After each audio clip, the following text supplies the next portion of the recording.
Namibia is one of the recipient countries of U.S. foreign aid, most notably in the health sector through the U.S. President's Emergency Plan for AIDS Relief, or PEPFAR, and the U.S. aid.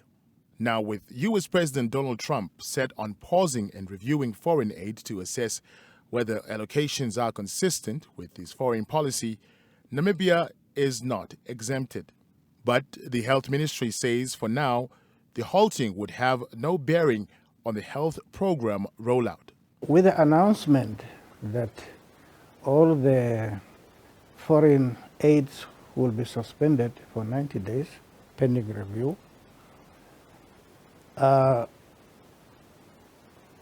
we do have some funding already which were advanced before the order came into effect, which will mean that the work will still continue with available resources.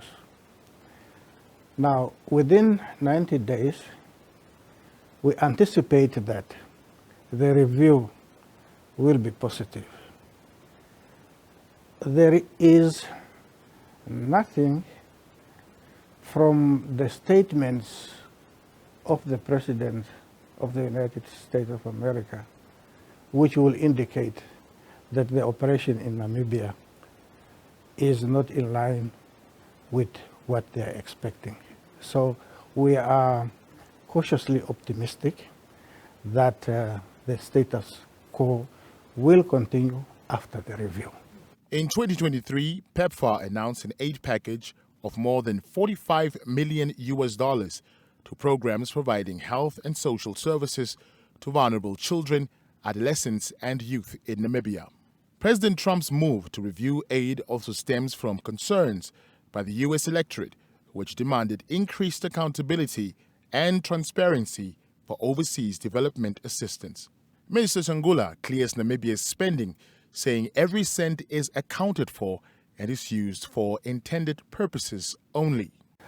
Even the assistance which we are giving, the management of the funds which are coming to Namibia is not managed by the ministry.